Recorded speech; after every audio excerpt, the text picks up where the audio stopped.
Good evening and welcome to today's webinar on the topic Decision Time, Shortlisting and Deciding on Which College and Program to Join, conducted by BML Munjal University and hosted by Univariety.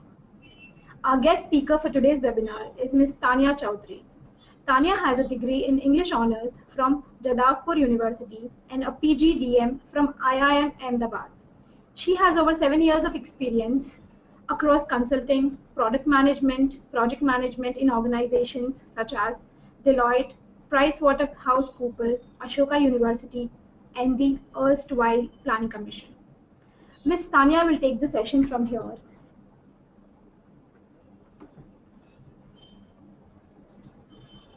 Am I audible to everyone? Yes, Tanya, you're audible. Okay. Introduction.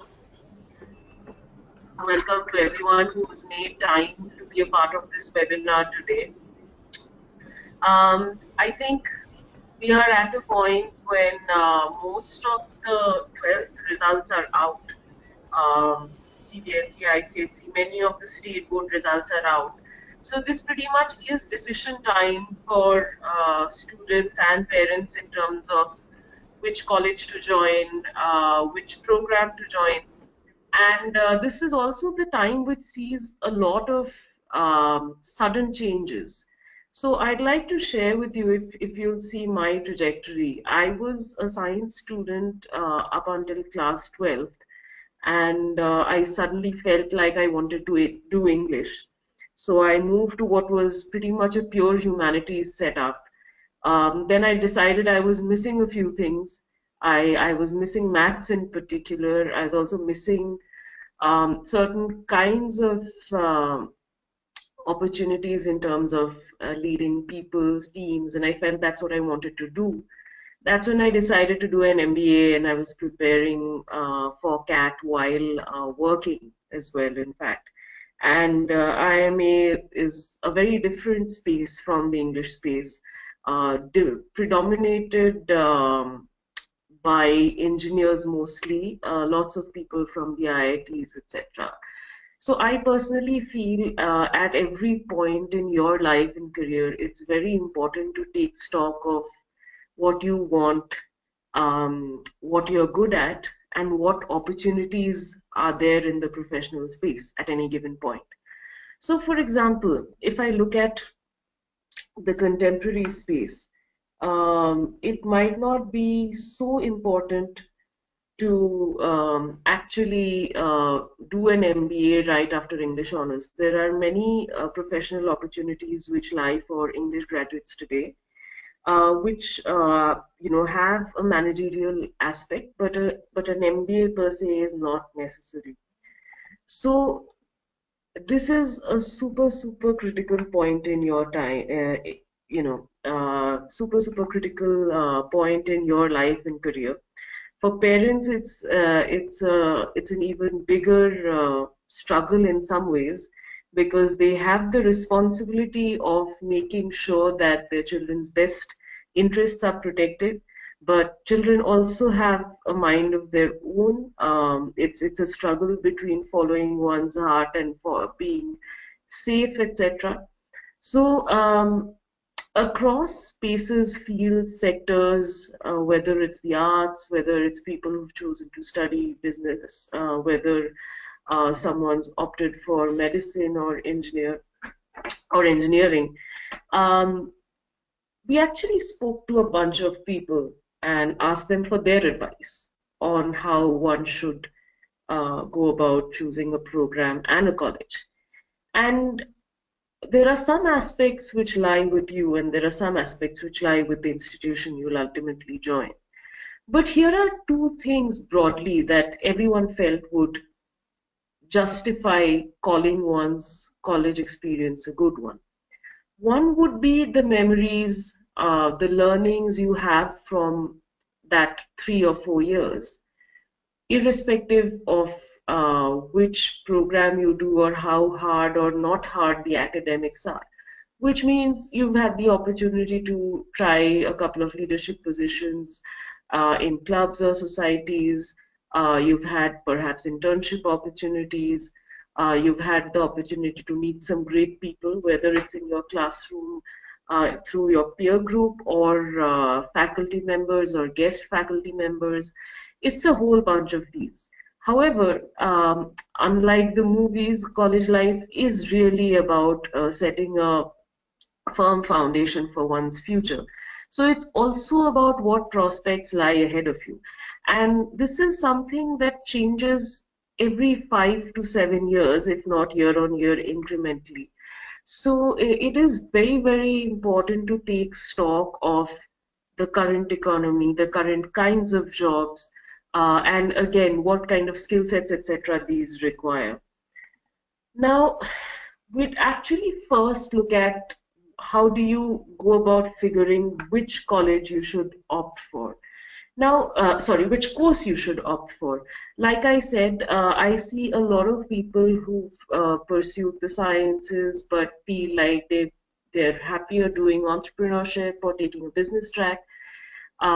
Equally, there are people who've had a humanities combination but are now decided they want to do business or commerce, focus on that track. So it works always. The point to note, though, is that this choice will, in some ways, define the opportunities that lie for you at the end of your graduation, unless you're looking to switch again with a post-graduation degree. So it's important to take time to think over this choice and see what really you'd like to do. Now, this is probably a diagram some of you would have seen before in either this format or some with some slight modification. But I think it makes the point very succinctly. When you're choosing a course or a program, you obviously want to choose something that you're good at. Unfortunately, in India, even up until this point, although I see the situation changing, we feel a tremendous pressure to opt for subjects which are thought to be prestigious or which are given higher rankings in college admissions, etc. But really, does it make sense to be struggling in a class simply because that's the more prestigious option to have? Or would you rather choose something you're really good at and do very, very well in it? So I think that's something you would definitely want to keep in mind.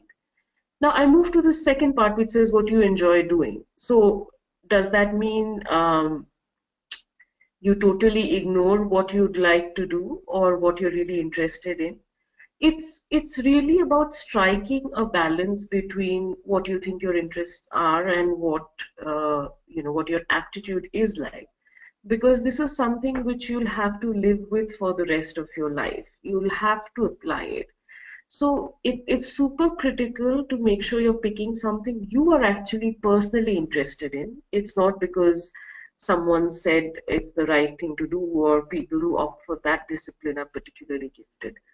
Um, Take a good hard look at your own interests, but also back it up with your own ability to actually work on that, to actually perform well, to apply that knowledge in whichever space you go on to, whether it's research, academics, a job, etc. And that brings us to the third thing, which really weighs heavy on our minds all the time, is what opportunities will I have once I graduate? So you also want to take a look at what the professional world needs right now. So with the advancement of technology, with a number of changes in global economy, a lot of skill sets which were very much in demand maybe as recently as 8 years ago are suddenly becoming extinct or not so popular. So you want to take a look at what's happening right now. Speak to people in your family, in your circles, people who are in the professional fields which you are interested in. See what's relevant and then match it up to what you would like to do, etc. Now, I'd like to make one point here. Um, this is in many ways the time of many new jobs, which a lot of people in my generation at least have not perhaps even heard of, will never have the chance to experience.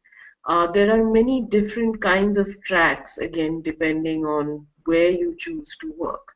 However, there are certain things which are pretty much common, irrespective of what you'd like to do. So one is you do need to have an understanding of subjects and disciplines beyond your immediate specialization. It's not good enough to say I did a BCom from XYZ college and no, I'm afraid I don't know what's just happened in London or how that might or might not have an impact on economy. All I know is that this was part of my fifth semester syllabus. That time, I'm afraid, is gone. And as a progressive university, as we like ourselves to think to be, BML Munjal University has been very, very careful and sensitive in sort of integrating this into whatever program you do. So you're not struggling about, catching up with the news or catching up with things you might not have been comfortable with previously. So for example, we have what are called the perspective courses. So these give you a foundation in the social sciences and humanities and generally help you have a much broader perspective of any issue that you're looking at. So you're able to place it in a context, you're able to talk intelligently about it, you're able to collect multiple perspectives and then come to a decision rather than simply apply your formula and go ahead. And this is going to be super critical in whatever it is that you choose to do. The other part is the ability to communicate. Of course, academic rigor comes foremost, but with it comes the need to communicate what you're thinking. So you might have an absolutely brilliant idea sitting in your head, but you have to have the ability to share that with the person or the team in front of you to be able to translate that into action.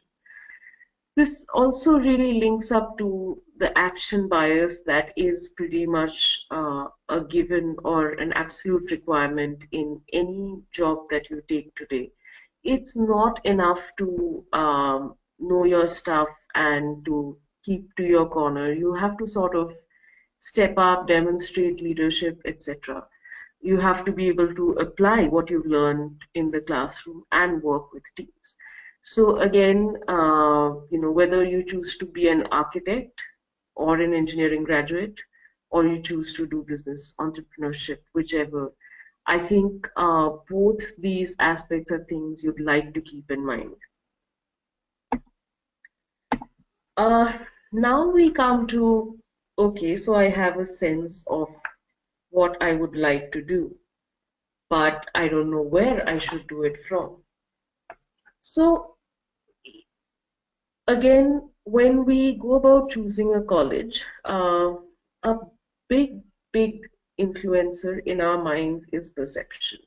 Some colleges have a certain reputation. They are known to be good colleges. But we'd like to break it down into what it is that makes a college get this reputation. So the first thing is obviously successful alumni. The other parts are research output and industry collaboration. And the facilities you have in terms of infrastructure and other resources, whether it's the library, journal, um, other spaces to sort of realize your various dreams and plans. Now, if I again break down these 3 points and say, where do these come from? I would say faculty, curriculum, collaborations, and opportunities for overall development.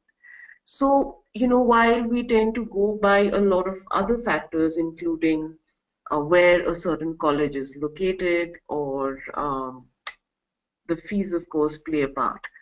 But, whether it's a government institution, whether it's a private institution, I think it's very critical that we really break down what it is that we are evaluating. The unfortunate part is that there's in many ways an overload of information which clouds our own judgment.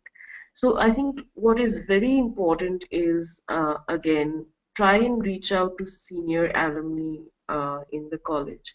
See if you can speak to a few faculty members. That will give you a sense of what it's going to be like in the classroom for these next 3 or 4 years, depending on what program you opt for.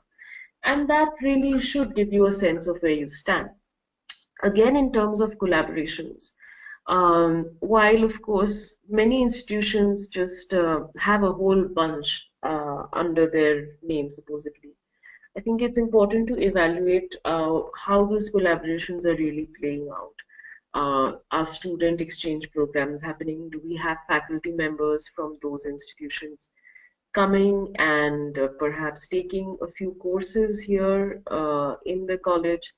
Um, will you have opportunities to work on a research project with a team that's based there? I think all of these will really tell you where the college stands, particularly if it's a newer one or a younger one. If an international institution which is reputed is lending its name, then obviously they've seen something very, very strong in the curriculum, etc., to be taking that chance on this institution. And that should give you a sense of what the syllabus, etc., is like. Again, companies are getting increasingly dynamic, very limited on turnaround time. So the days when you would graduate, spend 6 months in training, and then really move to the job proper are gone. Companies these days expect you to jump onto the job from day one and solve problems. So you do want to be taught in a syllabus which allows you to do that. So it's again important to match what you're being taught with what you'll be needing in your first job or the career that you'd really like to pursue. So with that, we'll actually conclude the presentation per se. I'd like to take questions and also briefly tell you about BMU's current admission cycle. This has been our busiest cycle, perhaps because most of the results are now out. Our next deadline is the 7th of June, that's day after tomorrow. And for those of you who are perhaps joining us for the first time, BMU was set up in 2014 by the founders of the Hero Group. And one of our academic collaborators is Imperial College London. They are also our academic mentors, have been so from the very first day. We also have on board Singapore Management University and University of Maryland. We have a number of industry collaborations, as you might imagine. There's Shell, Siemens, IBM, KPMG. In fact, the undergraduate programs we offer, which include BTech, BBA, and BCom. BCom, the program is offered entirely in association with KPMG, which students of commerce and business might know is one of the big four audit and consult firms recognized globally. BBA students also have the option of signing up for a KCAP module, which gives you a special certificate. And what it really means is that whatever they are working on right now, you get trained up on that right now. So this is broadly about the university, our current application cycle, which, like I said, concludes day after tomorrow. Also, because we have limited scholarship pools, we recommend that students apply and complete the application and evaluation process as soon as they can, because we are able to extend support only to certain students. I'd be happy to speak more about either the application admission process or the scholarships or the curriculum, depending on what questions students might have or their parents might have.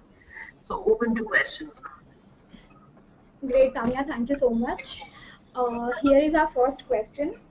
So the student is interested to pursue BCom, and she would Yeah. like to know, are the admissions merit-based or entrance exams based? We don't have an entrance exam. We do have a personal interview where the faculty interacts with you. So it's basically your application form, which includes a statement of purpose, your academic scores, and your performance in the interview, which will decide. Great. Um, She is also asking that she want to pursue BCom, and is it okay if math is not her subject? Yes, she can still apply. However, the faculty which will conduct the interview will sort of try and will definitely assess whether she'll be able to cope with the demands of a BCom program or not, because there is an element of mathematics in the BCom program. So we want to make sure that the person is up to speed on it. But in terms of requirements, it's not a prerequisite. Okay. In terms of scholarships, what is the maximum scholarship that BML Munjal University offers?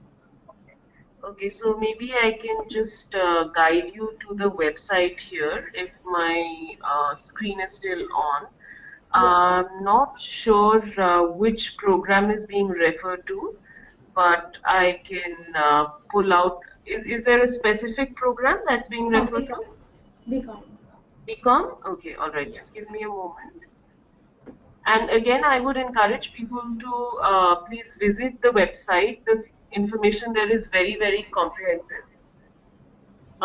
Having said that, you can see here what the benefits are like. So the top bracket for the BCom program would be 75% of the tuition. Okay. Um, the next question that we have is, as PML Munjal University is mentored by Imperial College London, does any Mhm. student gets a chance to visit the campus or something related to Imperial College London? Yeah, so the arrangement, well, it really is a little flexible, but so far we've had two of our MBA batches visit their campus. And this year, we will have certain MBA and BTech students visit the Imperial campus. So far, we've not had undergraduate students visit. However, there are opportunities with other institutions. So, for example, our BBA and BCom students have gone to CUA Italy as part of their exchange program. And there are multiple such opportunities, whether it's with Singapore Management University or with European business schools, because we also have a whole bunch of accreditations, whether it's EFMB, AACSB. So that allows you a lot of options in terms of where you can do an exchange term. Okay, I'm sure that has been answered. So the next question from one of the student, Akhil, is, can the interview be avoided if the academic performance of the student is good? No, I'm afraid not, because we take a lot of pride in thinking of our students as individuals who we don't get to know through their scorecards. So the whole purpose of the interview is to get to know you. I think the important point here is to not get overwhelmed by the idea of an interview panel. It's really a conversation where we are just getting to know you. So I don't think one should feel too stressed or pressurized by it. I think most of our faculty members are extremely friendly and supportive, but we do feel the need to look beyond scorecards. So we will definitely have an interview. Okay. Um, so the next question is that, what would be the approximate fee and fee including the accommodation at the campus?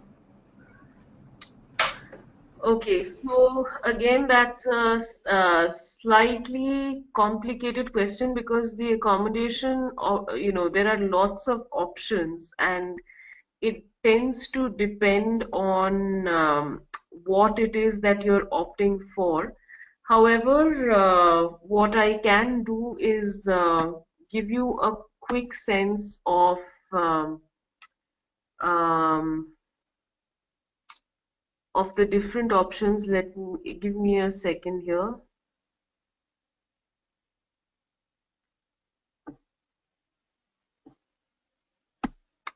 Can we move to the next question, and I'll just dig this up in the meanwhile, if that's okay, Priyanka? Sure, Tanya, sure. Uh, Yeah. yeah, so the I'll just student would need a like to moment to know. dig up the. Yeah. Yeah, no problem. So the student would like to know if he or she is from another city, how would the Uh-huh. PI be the interview will be conducted? The student has to visit the campus, or it can be any other, communication like Skype or So anything else. we do have Skype interviews. That option exists. But we feel that there are certain benefits from opting for an in-person interview. So I'll leave that to your judgment. But I think we can do a Skype interview as well. Okay. So the next question that we have, Tanya, is what are the benefits of BBA with KPMG if a student want to pursue MBA in future? Okay, that's actually a great question. So, BBA with KPMG means that you're trained in the latest accounting standards and practices by people who are working in KPMG. So it gives you a very, very firm foundation in finance. And irrespective of what field you would like to do your MBA in, this gives you a great head start because you will definitely have an element of finance in your core component. And I think just having the KPMG certification adds a lot of value and weightage to your resume. So whether it's in placements during your MBA or in any job that you apply to thenceforth, or even for that matter at an MBA interview or assessment level, I think when they see that kind of specialization, it would certainly have an impact. Okay. Yeah. So the next question is that student has already submitted the application and the Uh-huh. interview process was done in the third week of May. So what is the Uh-huh. time expected that he'll get to know about the offer of admission? I think very soon, hopefully this week. Also, if you will give me the name, then I can Absolutely. make a note. Yeah, It's Pransh, Pransh. So I'll surely share the details with you as well. sure. So you can see I've pulled out one of the, hostel and other fee structures here, if anyone would Mm-hmm. like to take a look. Yeah.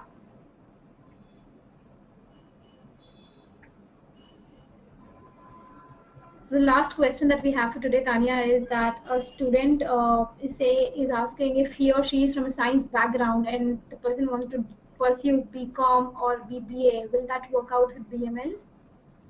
Yes, it absolutely will. It absolutely will. Okay, great.